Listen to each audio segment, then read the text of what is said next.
Morning again. Happy Sabbath. So some of you guys might have realized, but during our services, we try to always incorporate the theme of the sermon into the whole entire service today. So I was able to see Pastor Pumford's theme, and hopefully, I wanted to stick to just the health stuff because I want to leave you to be able to talk about the other stuff that we're going to learn today. So I do have some slides. Today we are going to be talking about the health benefits of forgiveness. So forgiveness has a myriad of different effects on our health for the better. Did you know that it lowers our cortisol? Now, cortisol is the hormone in our body that causes the entire fight system. So it increases our stress. That cortisol will then cause our heart to work harder. So we start having more heart attacks. It increases our cholesterol, and so we start having plaque in our arteries. With the lowering of cortisol, we start seeing decreases in our cardiovascular disease and our blood pressure. It actually improves our immune system when cortisol is low, because then we can actually go and fight the infections and the bad things in our body. Cortisol also increases obesity, etc., etc., etc. We can keep talking about cortisol for a long time, but forgiveness decreases the cortisol in our body. It reduces our stress. It helps us to be able to sleep better. We have better anger management. We can self-control. We are less hostile.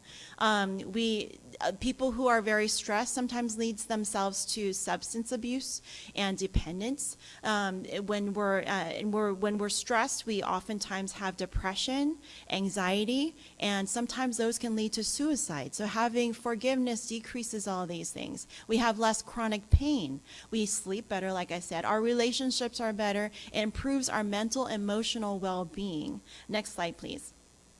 So there are quite a few studies that are in the literature on the health benefits of forgiveness.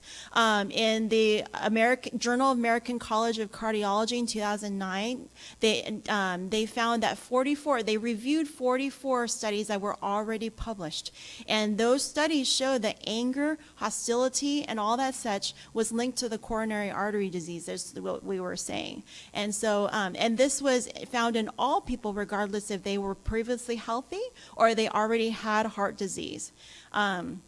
In the Journal of Health of Psychology, they found that the act of forgiveness protected against mental health, even in those who have high stress lifestyles. So people who are in the emergency type fields of work, or if they were just high stress all the time, that forgiveness actually decreases their potential of mental health problems from that. Also in the Annuals of Behavioral Health in 2016, they looked at over 300 people, ages 16 to 79, over 5 weeks, and they found that if you increase your forgiveness, it decreases your level of perceived stress. Next slide, please.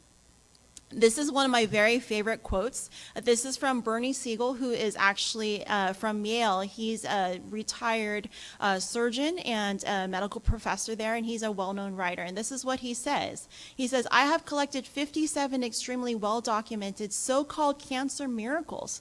At a certain particular moment in time, they decided that the anger and the depression were probably not the best way to go, since they had such little time left. And so they went from that to being loving, caring, no longer angry, no longer depressed, and able to talk to the people they loved. These 57 people had the same pattern. They gave up totally their anger. They gave up totally their depression by specifically a decision to do so. And at that point, the tumors started to shrink." Next slide, please. And so Mr. Everett Worthington, he's a professor at the Virginia Commonwealth University. He's authored multiple books on forgiveness, and he actually was the son of a murdered woman. So he has a lot of stuff to live what he preached. And he came with this R.E.A.C.H forgiveness model. R stands for recall. You want to recall the incident that hurt you. You want to recall that with objectivity. E is to empathize with the one that actually actually hurt you. A is to acknowledge the altruistic gift, because remember, we have always wronged somebody as well, and it was no less than an altruistic gift that we received, forgiveness. And so we need to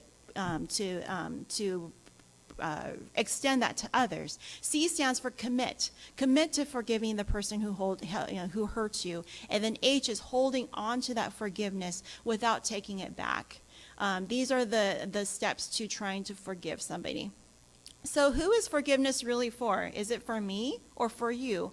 Well, two of the verses that are part of our scripture reading for today is Ephesians 4:31 and 32. It's up there so you can see it and read it for yourself, and it'll be read to you later. But, next slide, please. Forgiveness is ultimately for me, the person who needs to forgive. It doesn't matter if the person changes their ways, because forgiveness can take away the power of that person that hurts you on your own life and give you the health benefits. It doesn't matter if reconciliation is the end point or not. Sometimes people that we need to forgive have actually passed on, have died, and we may not get that reconciliation with them, but it doesn't matter. Again, it is to take away that power that that person has on me.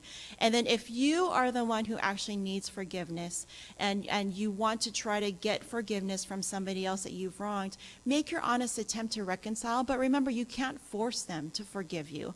Do your best and to move on, because then you can find the healing of that for yourself as well. I hope that that you pay attention to our sermon, and I'm sure it'll be a blessing to you guys. Have a happy Sabbath.